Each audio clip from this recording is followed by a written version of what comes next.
Hey everyone, it's Mike. Before we start the episode, I have a cool question to ask. Do you own a brewery? Do your customers love trivia as much as I do? Well, then you better listen up, because Geeks Who Drink weekly trivia nights are the cornerstone of event programming for over 650 breweries and bars nationwide.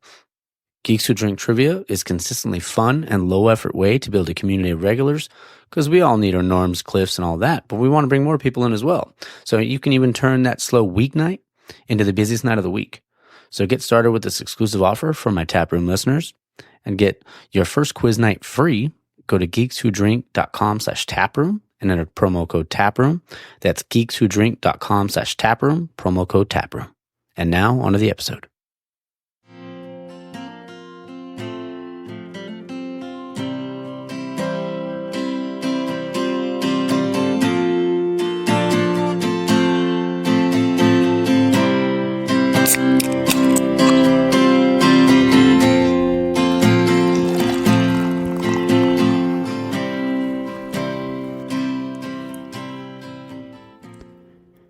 All right, and we're back. This is episode 66 of the Taproom Podcast, and I'm your host, Mike. It's a fun weekend so far. I'm actually going later today, in about an hour or hour and a half. I'm going down to Audiograph to record down there. So that should be pretty fun. Also going to hang out with Chew and Art. So we're good. That should be a good one.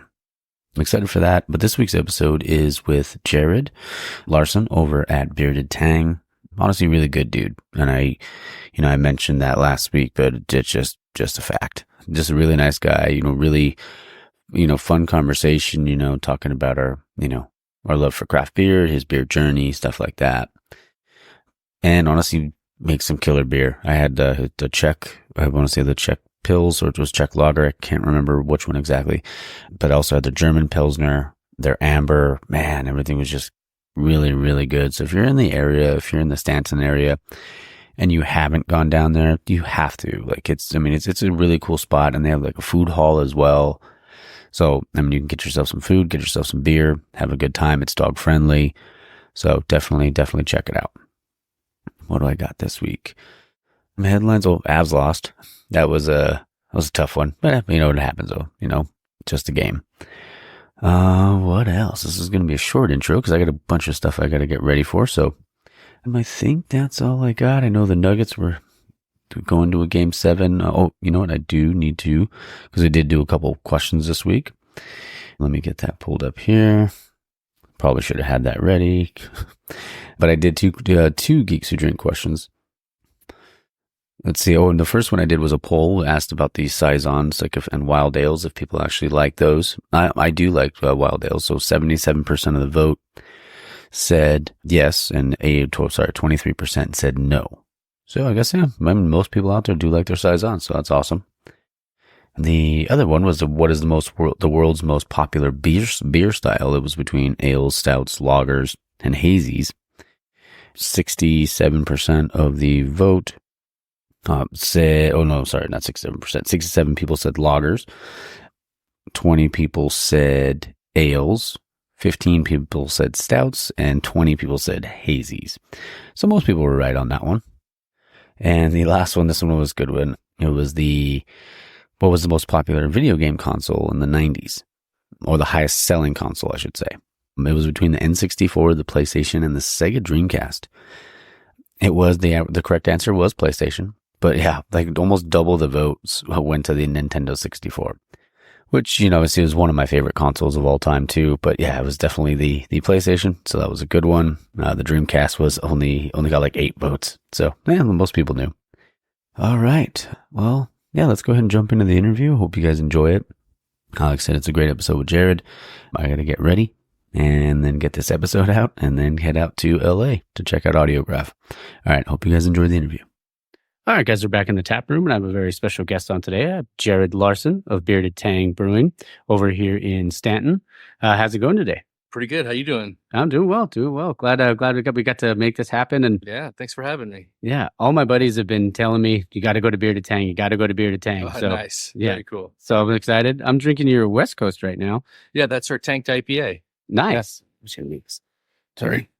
Yes, that one's It's really solid, and it's super clean and crisp and everything.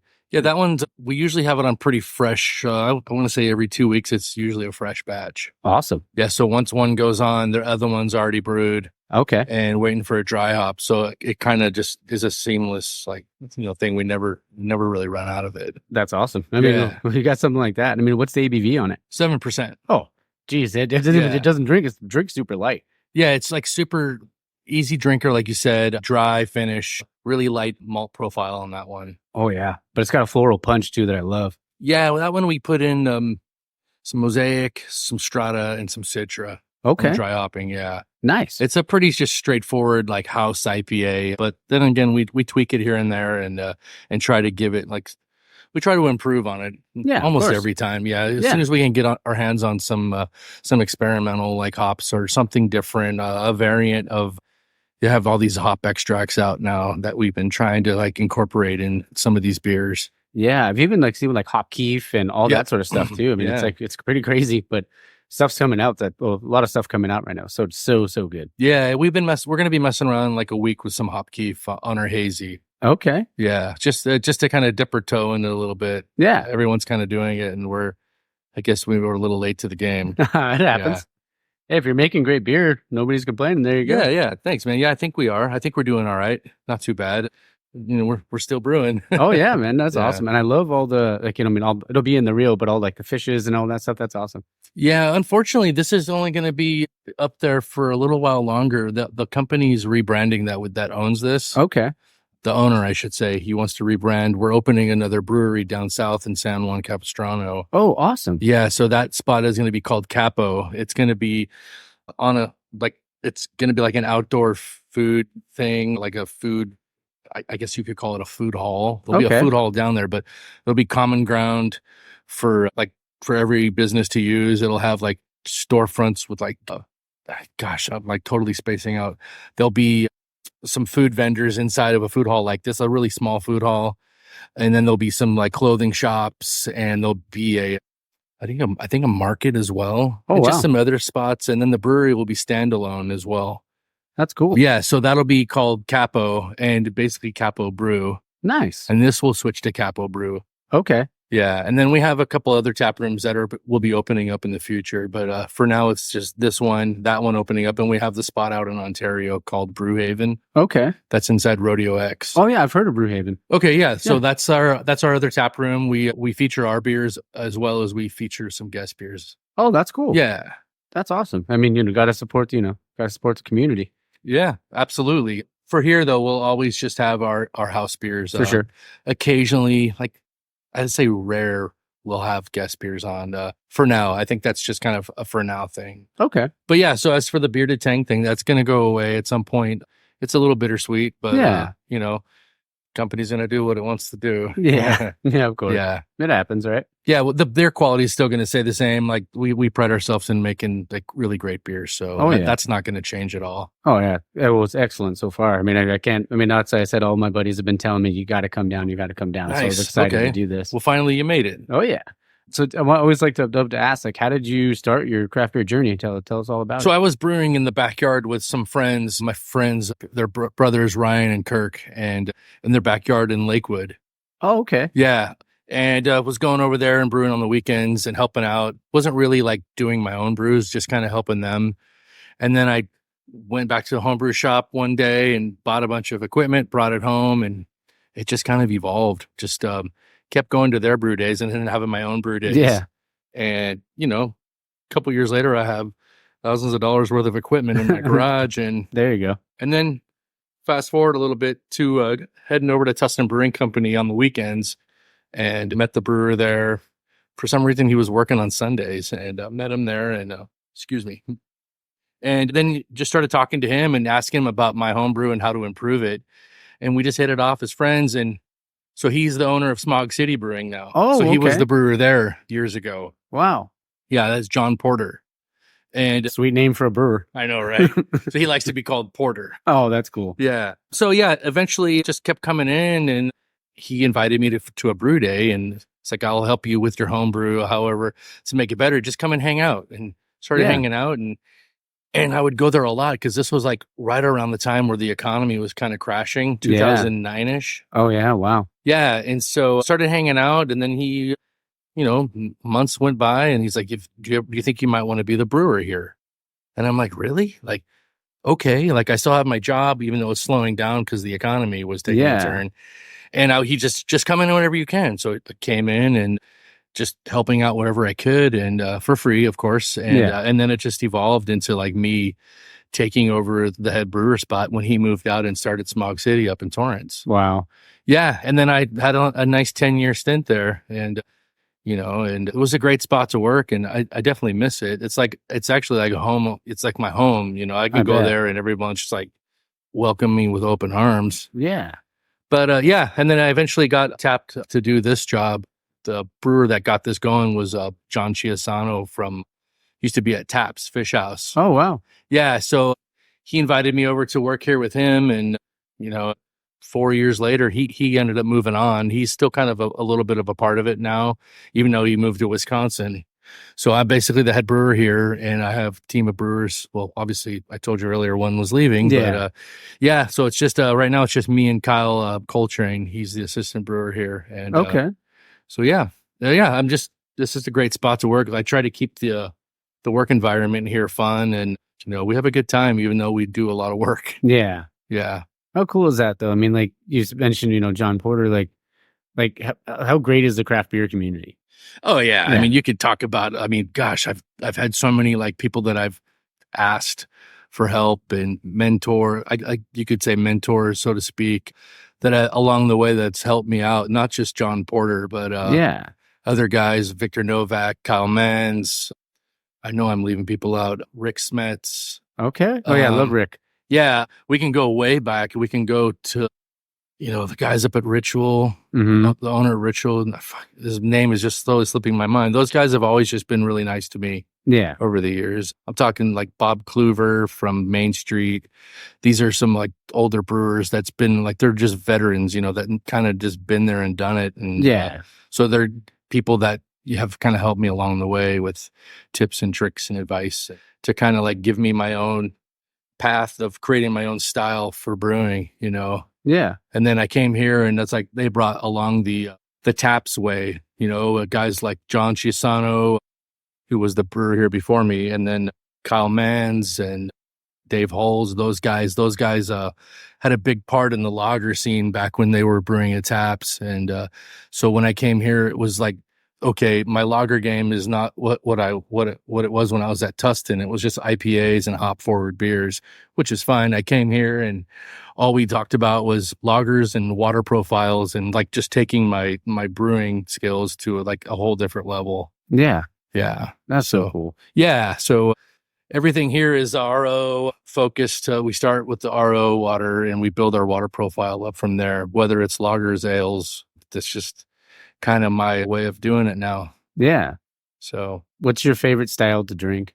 I'm drinking it right now. German Pilsner. There you go. Yeah. Can't go wrong with a Pils. This is my desert island beer. It's kind of like, I used to be a big hop head. I still like IPAs, and there's a time and place for IPAs for me, but like easy drinking beers. Oh yeah. Is going to be for me something with flavor and easy to drink, which is our German Pilsner. That's my beer here for sure that I like to drink. That's awesome. Yeah. And I always like, it's usually when I go to a place, I'll either order two things. It's either a West Coast or their Pilsner, because I know if their Pilsner is good, the rest of their beers are going to be phenomenal. Right. Usually. Yeah. I'm kind of judgy like that too, for sure. Yeah. But obviously there's a lot of great West Coast IPAs around town, and we try to make the best IPA we can here, because there's a lot of other breweries making really great ones too. Mm-hmm. So it's like, but my focus as a brewer is just try to make all the beers great. And I slightly favor making lagers. Yeah. Pilsners. That's just the kind of beers I want to drink. Yeah. And you can't hide behind anything. No, not at all. Not at all. Like, even it comes down to like just water and bitterness and dryness. And that's just one of the things that I notice on our beers. If some of them are kind of off a little bit, I want to, we sit and we talk about it over the beer, and like, hey, maybe we should back off on this or add some of that. And I definitely lean on my brewers too, to have their input in it. Yeah. And not just say like, this is how it is. Like, it's a team effort. Yeah. And, it's not like, it's just what I say goes. Like these guys are out there drinking the beers and, out there and trying beers at different breweries. And I value everyone's opinion. For sure. So we try to get everyone involved here for sure. Yeah, especially with being a part of the team. It's all about the collaboration and making sure that you're putting out the best product possible. Absolutely, yeah. And like I'm people are probably sick and tired of me saying it on the show, but like I love the brewer's mentality because it's never good. You could have a gold medal winning beer, but you can be like, yeah, but I could probably change something, or I can probably make it a little better. It's always that it's never enough. We do that here for sure. Yeah. Yeah. We've had a couple beers here that we've tweaked, even though we've won a medal or two for them. And it's just constantly like, how can we do this? What can we do with that? Or a judge's note might say one thing and it just kind of gets stuck in your head. Like, yeah, that's not how that beer is, but maybe it is. Like, yeah, maybe we should try to fix that. Or then sometimes we're just like, that's not accurate. Like the beer's fine. Yeah. Yeah. But yeah, I don't know. You need a refill, I think. Oh yeah, I'm always up for another one. We might have to try that Pilsner. Yeah, we have that. We also have a 10-degree Czech lager. That one's 3.7%, big flavor, easy drinker. I kind of dance between those two beers when I'm drinking our beers here. But we could, whatever you want to do. I could do one of each. Okay, if that works for you. I have an extra glass, so I can get you two of them. Yeah, that works for me. Yeah, hang on, man. I'll go grab those. Yeah, and we're back. So I have the Czech lager and the German Pilsner. Yeah. Which one are you drinking right now? I'm drinking the Czech. This is called T-minus 10 degrees. I love it. All right. Cheers. 10-degree Czech lager. Cheers. There you go. Oh. Yeah. So this one's low ABV, 3.7. But there's that robust kind of flavor. That's really good. Yeah. Nice malt on it. We use a Czech yeast and we use Czech Saaz hops as well. So big flavor. You got a nice balance of hops and malt. And really sessionable. Okay. Yeah, for sure. I mean, yeah, 3.7, you can pound those all day. Yeah, it's like anywhere between 3.7 to 3.9, but usually it's right around 3.7. Okay. It's a nice drinking beer. And it kind of like, I think people at the Taproom kind of just breeze right by it because the ABV, but like really it's just such a flavorful beer for such a low ABV. But yeah, I mean, popularity of it is not as much as we'd want, but yeah. It's definitely one there, and when people discover it, they're like, "Oh my gosh, this is like really good. How did I miss this?" Yeah. But yeah, but then it also competes with the one next to that you have over there, the German Pils. Oh yeah, they this one's kind of like not as popular as that one. That one's more of a popular beer here, the German Pilsner. But we'll get to that one in a minute. Yeah, for sure. I did want to ask you because it meant going back to the home brewing. Yeah. Do you remember the first one you brewed like on your own? I made like I think it was like a honey wheat. Okay. And it was from a kit and it was horrible. Was it like one of those Mr. Beer kits? Or? No, I had one of those when I was a kid. Well, I shouldn't say I was a kid, but I think I might have had one of those too. But no, when I brewed that, it was a kit from like a homebrew shop. Oh, okay. I think I actually might have bought that on like morebeer.com. Okay. And I was like, all right, easy drinking beer. If I can make it good, maybe my wife will actually drink it with me. And it was a disaster. The carboy exploded I had like this like makeshift fermenting like refrigerator. I had temperature control on it so I could keep it at 66 or 68 degrees. Yeah. And all I had was just a bung with the bubbler on it, the airlock on it. And it just exploded inside my refrigerator. Wow. Yeah, I guess the yeast that I had put in it was just like I did a yeast starter on it and it just exploded everywhere. It was a huge mess. Jeez. Yeah, so got that cleaned up and it was discouraging for sure. But then I started making other beers and they started coming out, I would say, just decent and mostly under attenuated, mostly just yeast health issues and probably under pitching and just low quality, yeast viability but that's homebrewing and yeah.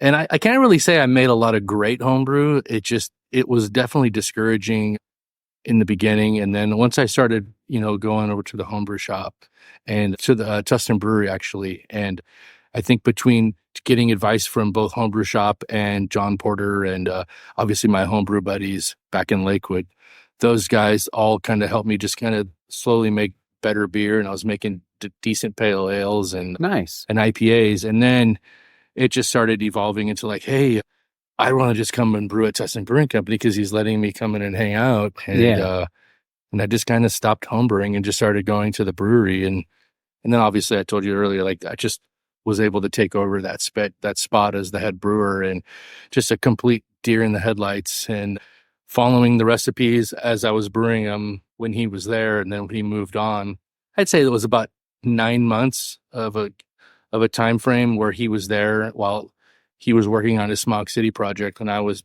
brewing the beers for both Tustin Brewing Company and Smog City. It was definitely a crash course. Yeah. But like being left alone was very like, gosh. Yeah. So come to Jesus moment. Here we go. Like let's just stay on, the playbook and not veer off. And I would say it took me about 4 months to really just kind of take the training wheels off. Yeah. And go, not really rogue, but like start experimenting. And maybe some of the beers that we had brewed together, maybe if I did this to them, it would probably give me the flavor that maybe I wanted. And just started experimenting like that with like previous recipes and tweaking them and making them my own, kind of like with any homebrew recipe you would have made when you're brewing at home. Like now I want to make this recipe mine. And that's kind of what I was doing at Tustin.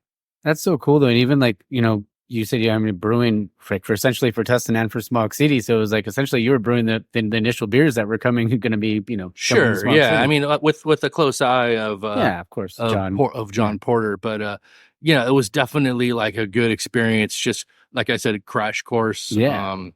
And baptism by fire. Dude. Yeah. It was nuts. I think I was working about 7 days a week for probably like a good year. Wow. Anywhere between 7-8 months to a year. It was a lot. I bet. But I wanted it so bad at that point. Like I was willing to turn my back on my previous career, which was already kind of going in the toilet from the economy. Yeah. And and it's my whole thing was like, okay, this is beer, this is alcohol. It's never gonna it's recession proof. Yeah. Even when they tried to ban it, people still made it. Yeah. So yeah. So I think it kind of worked out. I put all that time in over there, and then I got the spot. Like, who gets a head brewer spot as a shitty home brewer? It was just kind of a very weird coincidence. That's so cool, man. And especially like going back to, you said like to 2008, 2009, when you started homebrewing. That was really when the craft beer was in its infancy. Like, still, like, obviously it's exploded over the last like 15 years, but like initially, like you had to like drive a while or really far, and like sometimes you would find a local liquor store that might have something, but then it's probably out of code because it took so long to get here. It was like, I remember just like Stone would do these like really fun like collab releases with just random like San Diego breweries or just breweries from all around the country, and they would do these collabs, and you'd read about them, and like, okay, I'm going to go down and pick a bottle up at back then it was Bevmo. Yeah. So that was like, I don't know, 2008, 9, 10. I think those vertical epics were coming out every year from Stone. I think that Stone back then was kind of like that was my jam. They had the IPAs and they had these fun one-offs, and the double bastards and all that sort of stuff. I mean, I wasn't a huge arrogant double bastard guy. Same. But I liked their stouts and their IPAs and their anniversary IPAs, and they would do these fun collabs with like even homebrewers. They'd have their homebrew release, like I think it was like every May or June. Yeah, they would have their homebrew rally, and they would release these beers that they would brew with the homebrewers, whoever won. And they were just like, you'd look forward to those as a homebrewer, and you'd get these and that, and like you got like, gosh, what was the other ones? There was Port Brewing was doing some fun stuff. Lost Abbey. I haven't heard that name in a while. Yeah. Those were the kind of beers that that were kind of like popular back then. Yeah. Especially some of those port beers were good. Those Santa's Helpers, Older Viscosity, and those kind of like big stouts. I think that's kind of the beers that me and my group of friends were into back then. Just the brewery was like kind of coming up too. I think shortly after that, or right around that time, but they were making some good barrel aged beers too. Yeah. Do you remember your first craft beer? That like the one that made you like, oh damn, this is what beer could be? Yeah. So there's this bar in Long Beach called Joe Jost, and I was drinking underage there, Widmer Hefeweizen. Oh yeah. And I just thought I was so badass drinking Widmer beer with a lemon in it. Yeah. And then it went to like Sierra Nevada. There was a place called the Reno Room in Long Beach that we were drinking Sierra Nevada. I think it was a Sierra Nevada Pale or IPA. I don't even remember. I just remember it was really bitter, and we got really fucked up on it. Yeah. And back then, not back then, but like if, especially like we were so accustomed to like the lighter beers, obviously in America and stuff like that. But then when you had something like it probably was like, I remember when the first time I had a Double Bastard, I was drunk off one big one. I was like, I'm out. Like, yeah, that was like I want to say like the Sierra Nevada time was, I was probably like right out of high school, like 19. Yeah. The Widmer ones were like 16, 17. We had fake IDs and we were getting into Joe Jost. But yeah, and then obviously Sam Adams had their random releases all the time. And it was just kind of like the only thing that we can get our hands on. Yeah. I always feel like they forget that Sam Adams still is technically craft beer. It is craft beer because it's still all family owned. But like, all my buddies are like, oh, isn't that like, I was like, yeah, no, technically they're independent. Yeah. But people's like, because they see them so often in grocery stores, they think they sold out. I was like, no, they're still independent. Yeah, we would sit in my friend's backyard and people would come over and like, oh, I got the new Sam Adams cream stout. Oh yeah, I got the cherry lambic, and everybody's like, oh man, I haven't had that. Yeah. So yeah, it was fun times for sure. Like, and obviously trying new stuff and figuring out what you like and what you don't like, and obviously IPAs back then, like everyone's just like, oh, this is so bitter. Like think we all kind of acted like we liked it, but I'm not sure everyone really liked it right away. Oh yeah, it was just kind of like everyone was like, what the hell is this? Yeah.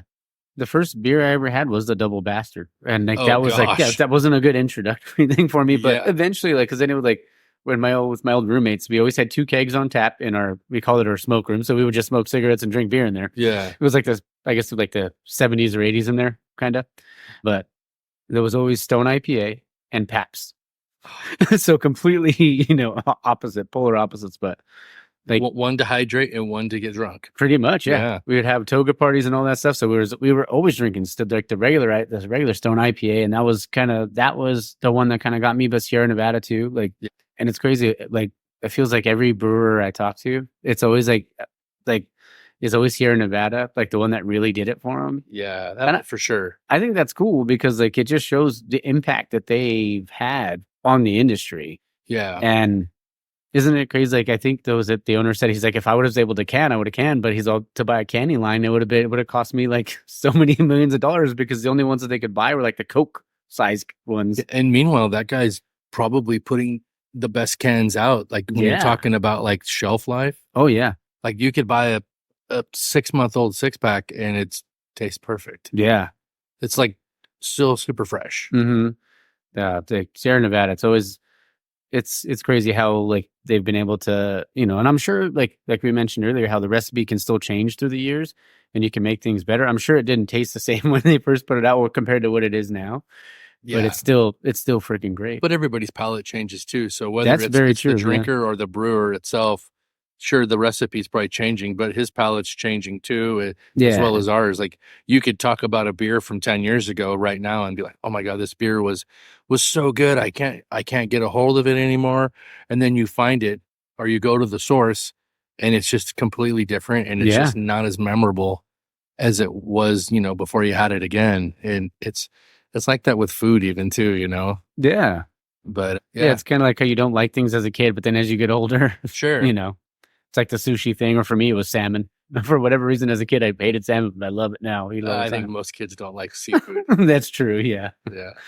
So I did want to talk more about Bearded Tang, because, you guys won medals and all that sort of stuff. So when did it all start for Bearded Tang? So they were working on this project. So I got, let me stop for a second. Yeah. I got hired on in September 2020. And I believe they were working on this project from 2019, like early. I want to say it was about a year and a half build out. I could be off a little bit on that, but I came on in September and that's when I think we opened like a month later, or we were just opening, right? And so a guy named Brandon Smith is the one that came up with the concept and was able to work with a group of people that helped finance it as well, and their ownership as well.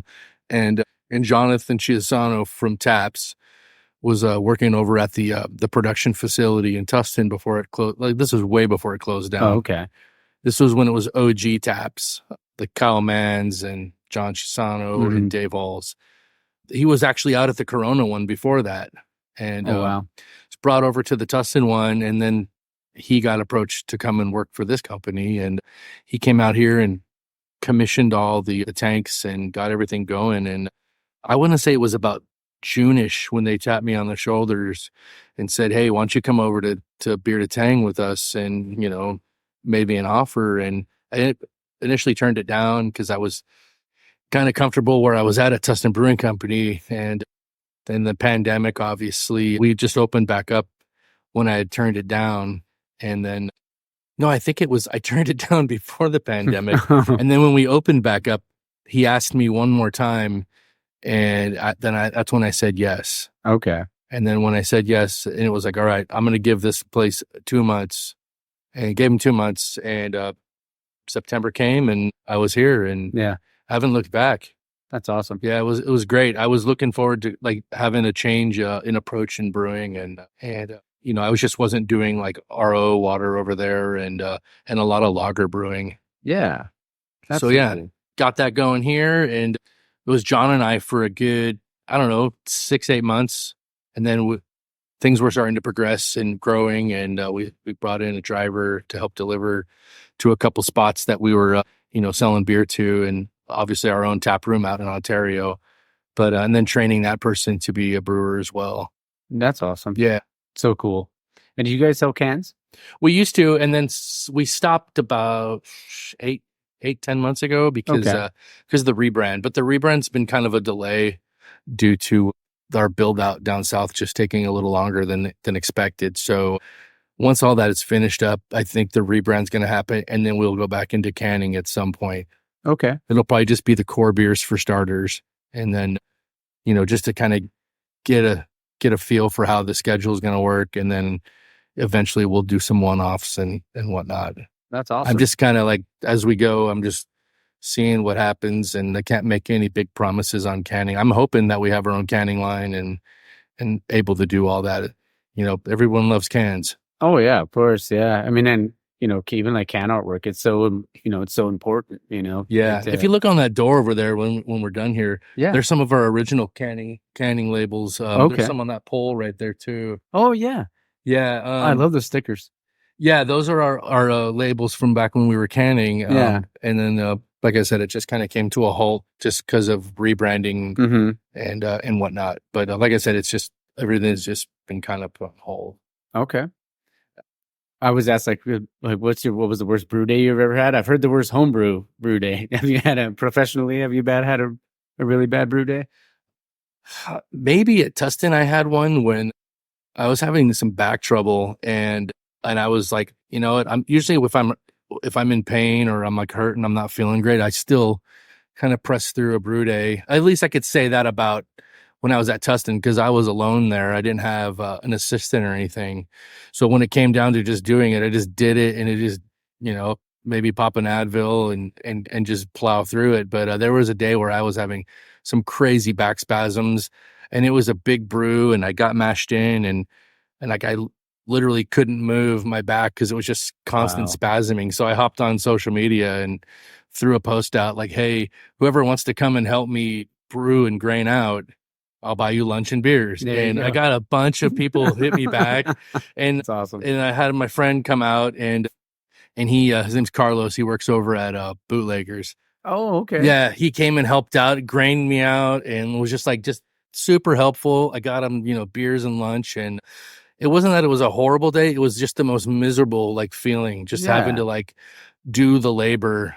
But, I got through it, and I think I was 2 Advil in, a Vicodin in, and I don't know, 3 beers, super irresponsible. But all I had to do was make sure I knocked out, and then I just rinsed everything after the brew. And then I came in the next morning when I went to the chiropractor in the morning. Yeah. And then I came in the next morning and I CIP'd everything thoroughly. Cause it's I just couldn't do shit after I got mashed in. I was dying. Oh, I bet you're exhausted. Yeah, it was just, it was when the pain's there, but you've numbed it with Advil, whatever the hell you're taking. But it's there because you're just sweating bullets. Yeah. But so I would say that was probably the worst brew day, when it comes to like technical issues, I would say just having a stuck mash and then not being able to run off, and then you have to open the manway up, get all the grain out, get all the grain out, and you have all that liquid sitting in there. That's the worst.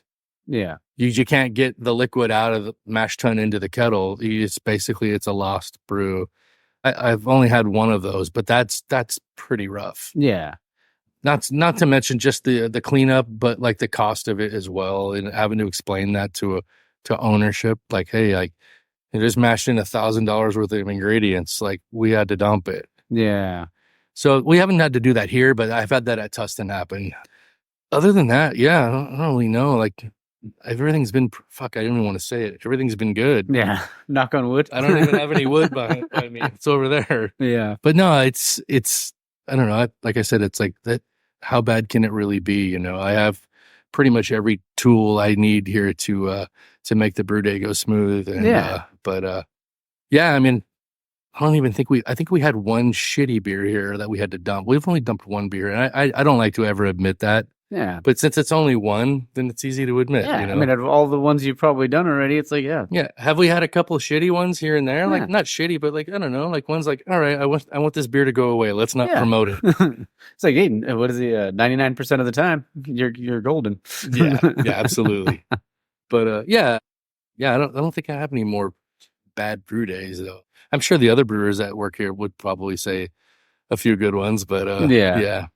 No, but I mean, that, one of the things that like I always like to like, I mean, I like to like hear, like, especially when I'm talking to a brewer, like is like you can tell like how much they care about the product and like and what like the heart and soul and the care that goes into like like a brew day or anything like just wanting to make sure that someone's out there or whoever's out there is enjoying what they made. And I'm sure that that's like probably so gratifying for you. Yeah, the thing at this place is like I'm kind of separate from the bar, so I'd actually have to make an effort to go up there and talk to people. Where at Tustin, it's right up in your face. I don't know if you've ever been there. No, I've never been. Those customers are right there. It's literally like I'm on the brew side and you're where you're sitting as a customer, and they'll talk to you about the beer. Yeah, and it's very like they can be critical sometimes, and it's nice feedback because it's like, okay, well maybe it is tasting like that. Yeah. Then you taste it, it's like I'll have to change that or I'll have to tweak that. Like, but then again, it's like these comments get in your head, and it could easily get the best of you, or you just brush it off and like that German Pilsner's phenomenal. Dude, it's my favorite beer we make. It's so good. Excuse me, sorry. Whenever you guys make cans, after the rebrand, dude, I remember when we would can that one, I would grab like multiple 4-packs and take them home. It's so good. Yeah. No, that's delicious. And Bearded Tang, they won quite a few medals. Yeah, I think we have one World Beer Cup. We have 3 Great Americans, and those are all those ones hanging there. Those are all the state ones. Okay. Oh, like the California Brewers Cup? Yeah, and then we have the Best to Show Trophy Cup out front in the case. Okay. Gonna have to get some videos of that. Yeah, dude, for sure. It's on the very end when you walk out there. There's like a brand new bar we're putting over here. If you look across the way, that bar is going to come on this side. Okay. But yeah, it's in that case displayed with the medals as well. But yeah, we haven't really been batting too good at the competitions of this last couple ones. So I don't know. It just hasn't been our years this last couple. Well, I mean, there's so many different breweries out there. I mean, it's tough to do it, but I mean, this thing's got to win something soon. Yeah, I mean, it's. I feel like we're putting great beer out, but it's competition, it's crapshoot, and like I said, we're doing the best that we can, and it's just for me, it's all about making great beer. Oh yeah. And if we cross the finish line, we do. Then, and if we don't, let's just keep at it and see what happens. Yeah, got to keep pushing forward. Yep. Yeah. You know it. And you guys said you guys gonna be brewing a hazy soon? We do brew hazy. It's just not available right now.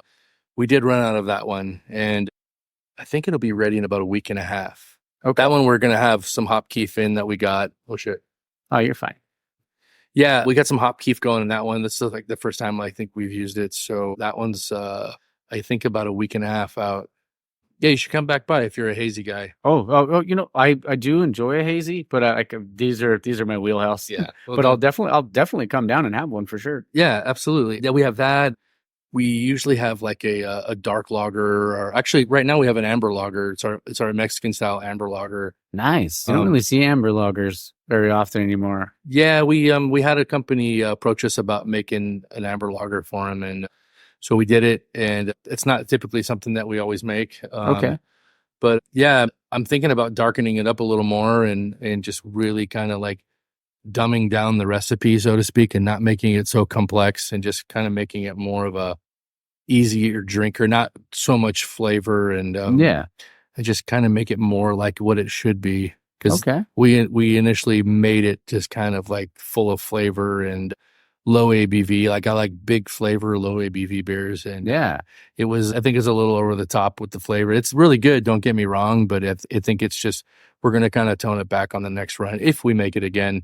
Okay. I'm more of like looking to make a Schwartz beer again, or American dark lager, or maybe even like a Munich Dunkel or something. Yeah. Dang, that'll be all sound good. Those are the kind of beers that I want to make. Yeah. Like I said, Mexican lagers are fine, but like I kind of want to get into some more of the German style lagers again. We used to have at least, I think, 6 to 7 lagers on at one time, and then we were asked to like slow down a little bit and just kind of tighten the tap list up to about 10 to 12 beers. Yeah.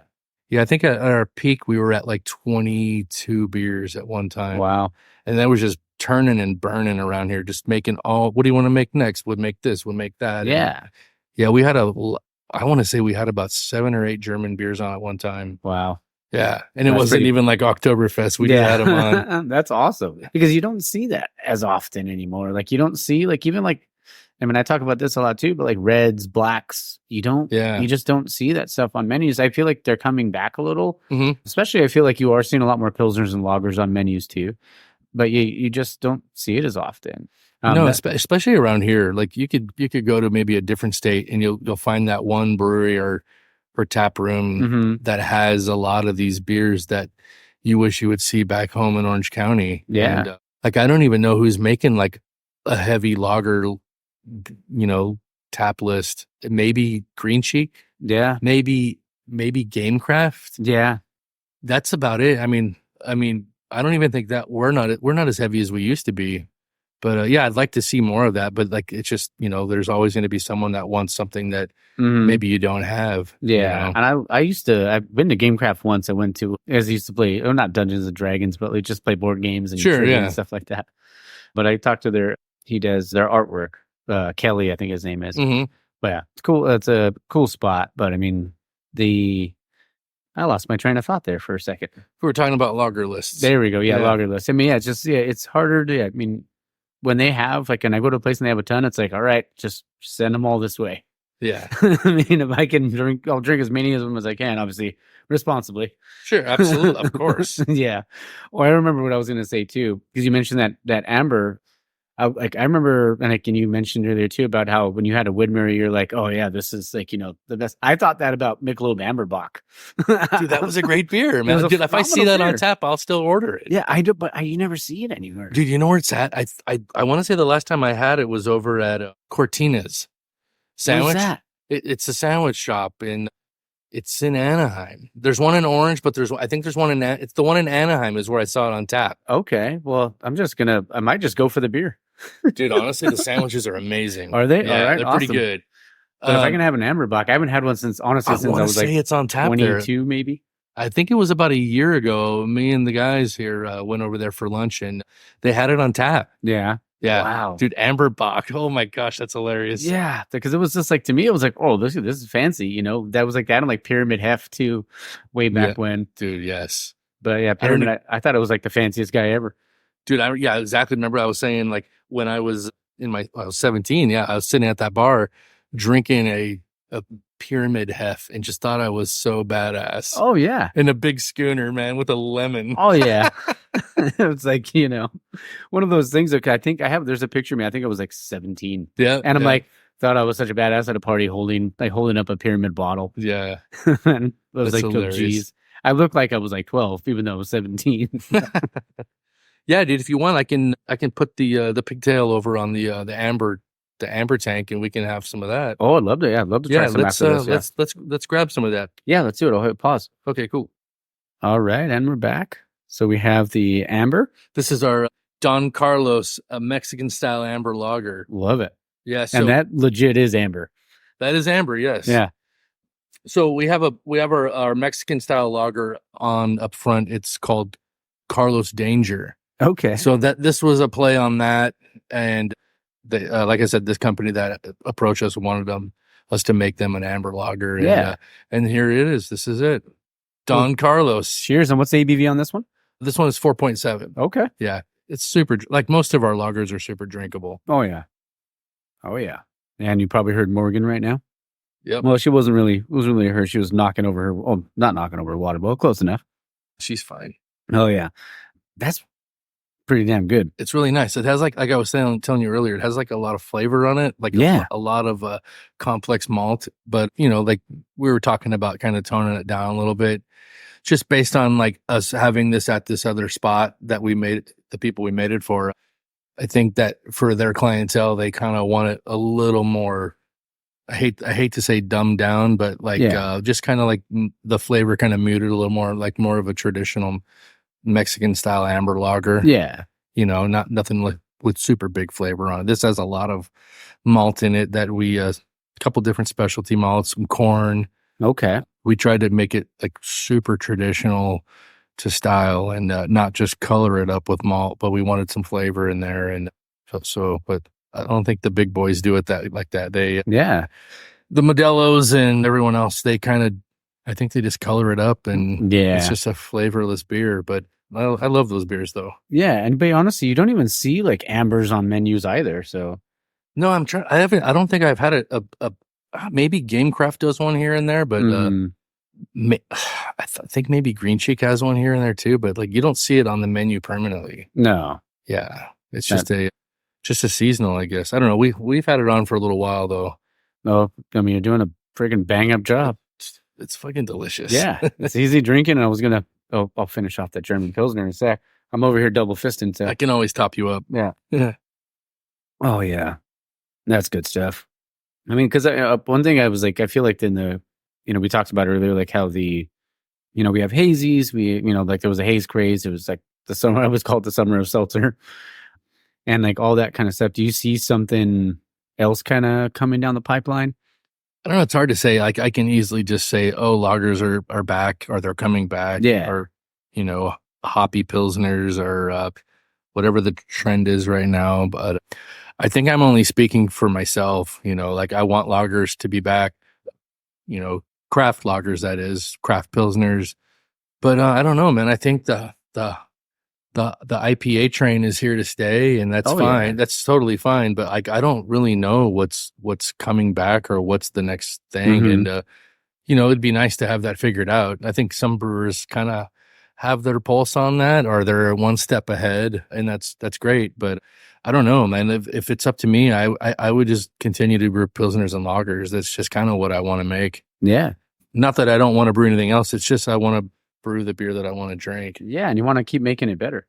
Absolutely, yeah. But I don't know, man. What are you seeing out there? You're going to tap rooms all the time. I think the biggest thing, the thing that I've seen the most of is kind of the people just making like a blank seltzer or like a plain Jane seltzer, and then like adding stuff to it later, but making like a craft kind of cocktail seltzer. Oh, who has one of those is Bottle Logic. Yeah, Bottle Logic's doing freaking it. Delicious. Yeah, Hamilton's doing it. Oh, Hamilton's too? Yeah, there's a ton of breweries that are doing it, and it's like I feel like everybody's kind of getting on that train now. But yeah, the Bottle Logic one I had a few weeks ago was pretty amazing. Yeah, you should. I know the brewer over there. You should contact him for your next show. Oh, anybody from Bottle Logic, I'm in. Yeah, I'll shoot you his contact info. Sweet. Yeah, Morgan's. There we go. And we're back. She's ready to take a run around the brewery. Yeah, she probably is.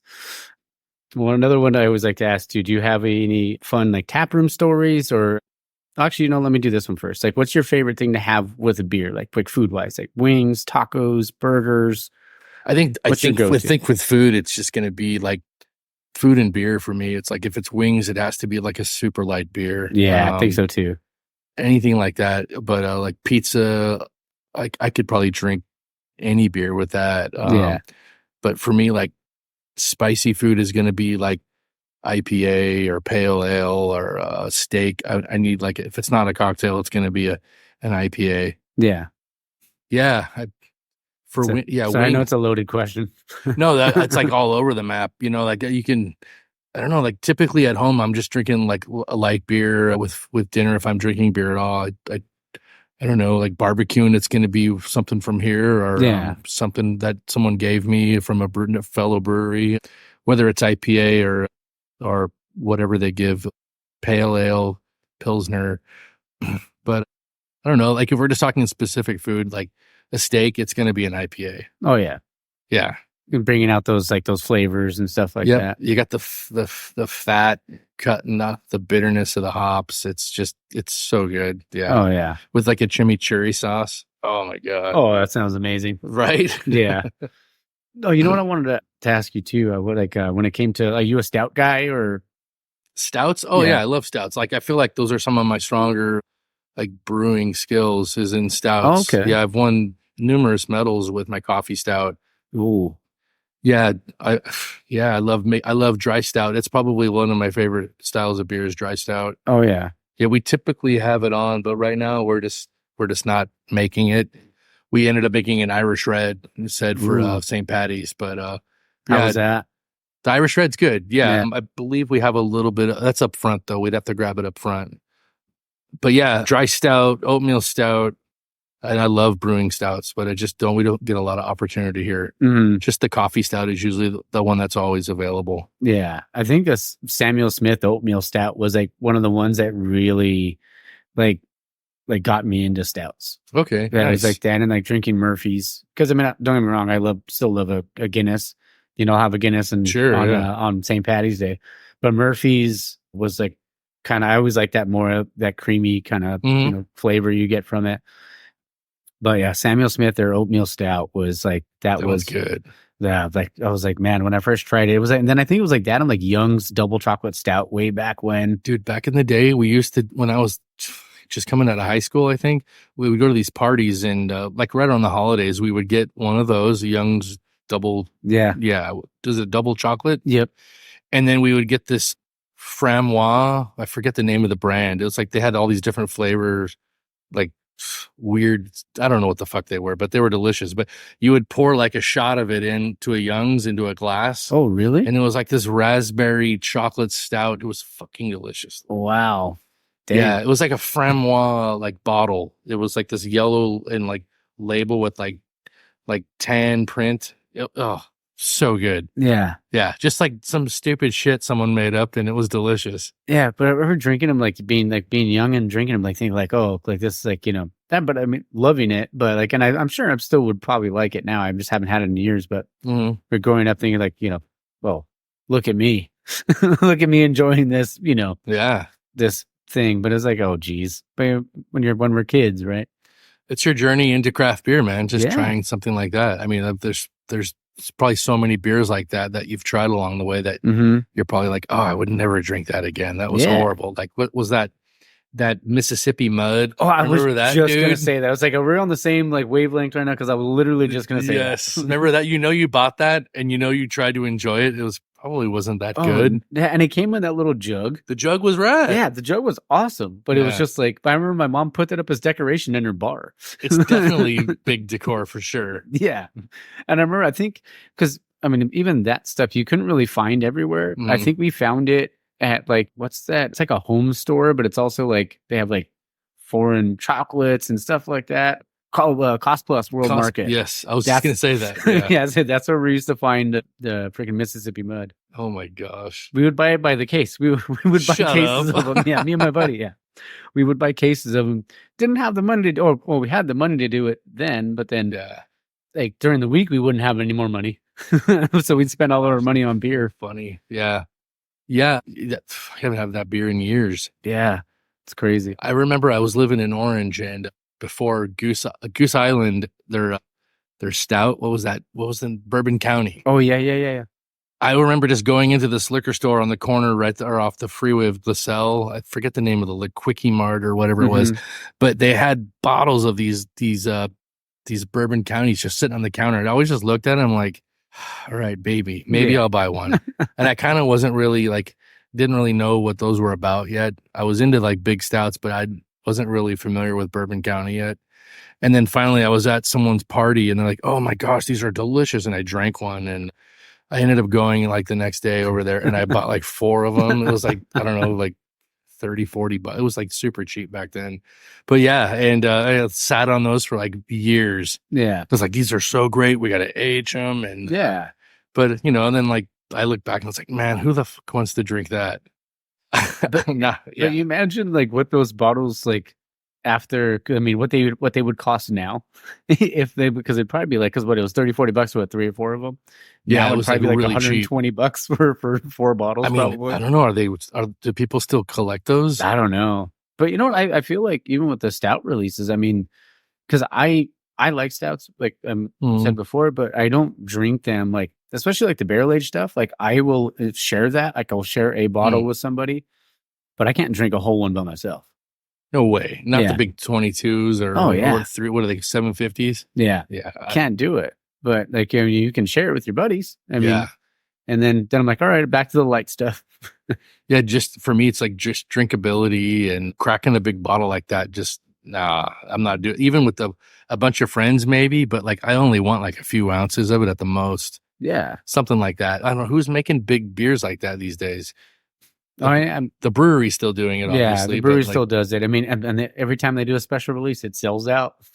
Like I feel like every time. Good for them. Yeah, that's great. But I mean, it's like it's crazy, like how like the stout community. I feel like anytime that there's a special release, they may not drink them right away, but they may have them aged for a bit. Bottle Logic still has those kind of releases too. Oh, they definitely.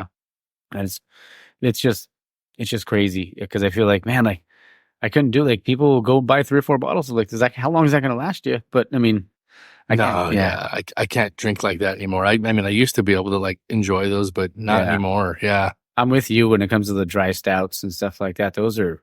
Yeah. Like if in my fridge, if we were at my house, you would see at least Guinness, always have Guinness, whatever macro beer of the week I want. Like I'll have a Pacifico or I'll have some of our beer. Yeah. And that's it. Maybe like a Allagash White. Oh, geez. I haven't heard having an Allagash in a long time. Yeah. So like, I mean, for sure I have Guinness all the time. Like it's just such a great beer to have. It's an easy drinker. And I laugh when just people are like, oh, this is just so heavy. I can't drink it. Yeah. I think it's the thinnest beer on the shelf. Yeah. I don't get that whole thing because it's just because it's black. Like, I mean, it's so dark. You can't like, people think it's like you're drinking motor oil. Yeah. It's one of my favorites for sure. Oh yeah. I mean, it goes down easy. Like I used to drink Guinness during the summer and people are like, you're gross. I'm like, what? It's cold. Like, what's the problem? It's a great beer. It's one of my favorites. Yeah. But man, I wanted to say just, thank you for letting me come over and dude, anytime you can come back and do this anytime, man. Yeah. It's super fun for me. Like honestly, I just love hearing people's stories and like, hearing people's journey and like, doing like to get to where you wanted to be. And even you, like, you said leaving your other job because of the economy and stuff like that and betting on yourself. Yeah. Well, I have kids now, so like rolling the dice at this point is going to be very calculated. Yeah. Oh, for sure. It's very calculated now. So no, I don't know, man. That was exciting times. Like I don't regret any of it for sure. Like I went from a very nice career to making beer, which, everyone knows that brewers don't make the best money, but it's a passion and there's a reason why I still do it. You know? You do it because you love it. Yep. That's that. Yeah. That's that. I can't add any more to that. That's exactly why. Yeah. Even when it's bad, it's still good, Yeah. I mean, it's because they always say it's like what brewing's like, 90% cleaning and 10%, all the other stuff. Yeah. But I mean, you do it because how much you care and how much you love it. And to me, there's nothing more gratifying in life than that. Like being able to like for me, this is like therapy for me.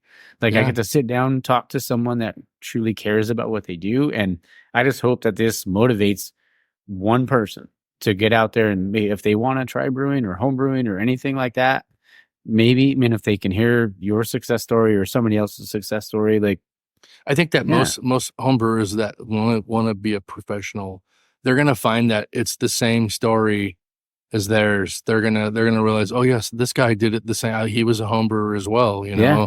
I mean, I was a shitty homebrewer, so going from that to this, it's like, who the fuck would have thought that was the right career path? You Yeah. know, but it was like, I was just the passion of just figuring it out, and it's still, even to this day, it's like whatever something new comes out, like a new product or some new hops or whatever it may be, it's like, okay, let's try to figure this out. And that's when I just kind of put my head down and I'll read about it. I'll listen to podcasts. I'll go talk to brewers that maybe use a certain technique or product that I've never used before. And I'll just try to get to figuring out how to do it, you know, and then come back here and then just take a shot at it, you know. It's everybody's like, you should do a pilot batch, but it's like, let's just fucking shoot from the hip Yeah. and let's do it. Like, Go balls to the wall. honestly, that's kind of how I've always just done something new. You just shoot from the hip and go. Yeah. And that's kind of what you have to do as a home brewer too. It's the same thing, you know. You're making these batches at home, just fucking do it. Yeah. Don't even stress about it. Yeah. I'm going to quote Independence Day when he says, Harry Connick Jr. tells Will Smith, let's kick the tires and light the fires, Big Daddy. Oh my gosh. That's hilarious. Yeah, I quote movies all the time on the show. Yeah, that's kind of like the guys around here. They like to quote movies too. Love it. Do you have a favorite movie? We'll finish up with that. Yeah, I have a few favorite movies. I like What about your top 5? Mystic River, Oh, classic. Swingers, Oh, banger. Office Space. My little boy all grows up. You can't even leave out Tombstone. Oh, banger. Yeah. God, and the fifth one, I don't know. I know it's a loaded question. Next time I see you, I'll tell you the fifth one. I got to think about the fifth one. Okay. Yeah, but those are like, if I'm going to quote movies, it's going to be those for sure. Okay. I don't know. Like, it's just such an odd group of movies, but I how do you not like Tombstone? Holy crap. Tombstone, phenomenal. Swingers. I mean, all the ones you mentioned are great. Swingers, that used to be, that and Good Will Hunting used to be like my Sunday movie. Just It's a great movie too. I'm going to go get some tacos, or I'm going to go get something for a breakfast burrito, or make myself breakfast. I'm going to put on Swingers, enjoy the morning. Yeah. And then start my day. Maybe my fifth one is, it's going to be tied. It's going to be Godfather 1 and 2. Oh, it's so good. I think I hit the spectrum of all styles of movies with the top 5. Oh yeah. No, those are great. I think I hit it all. I said that was my last question, but since you mentioned The Godfather, did you ever watch The Offer on Paramount Plus? I started watching it. Yeah, I started watching it, and for some reason, maybe I'm blaming my wife, but maybe she kind of didn't get into it, and we kind of just stopped watching it. It was like, I think we watched a little bit of it and maybe 30 minutes of it, and then that was that. I don't know why we stopped. Do I got to turn it back on? It's honestly really good. Okay. Like, cause I love both of those movies, and sounds like I got to check it out again. Yeah. Okay. Definitely got to do it. I've jumped off of a few series like that where it's like, I should have finished and I never did, but yeah, that was one of them. Yeah. Okay. All right. Love it. Well, man, like I said, thank you again for having me come down here. Yeah, man. So if you guys want to come down to Bearded Tang, you want to come hang out and have a few beers, enjoy some of the phenomenal beers that I got to have today. It is off of, I forgot the street name. We're off of the 22 freeway at Beach. It's just north of Garden Grove Boulevard on the corner right there. And it's called the Public Market. It's called Rodeo 39 Public Market. Love it. Yeah, we're all the way in the back. You can even park in the back and walk through the back to get to the brewery. Yep. Now Morgan, she came through the back. She's finally taking a nap. Yeah, she's knocked out. So, man, like I said, thank you again. This has been super fun. Dude, anytime you want to come by and do this again. Oh, I'm totally up for it. We're actually, I actually host like these brewer hangs once in a while back here. I invite all my brewery friends, and we just bring so many mics. If you want to just post up and just do a little show, a round table, yeah, and you can just have a bunch of brewers sit down and talk shop with you. Yeah, let's do that. And like, we can, like, everybody brings one of their own beers or two of their own beers. That's what we do, man. We do that about twice a year. Okay. I'm actually going to be doing that like a female. We off air. We talked about Danny Lopez from or Angry Horse. Yeah. I'm going to do a female brewer roundtable with Danny from Angry Horse, Adrian Hodat from, she's now at ISM. Okay. And then, Bridget from Unsung. Oh, very cool. All right. Yeah. So I'm going to do a female brewer roundtable. I'm trying to get an OC brewers roundtable. So if you're up for that too.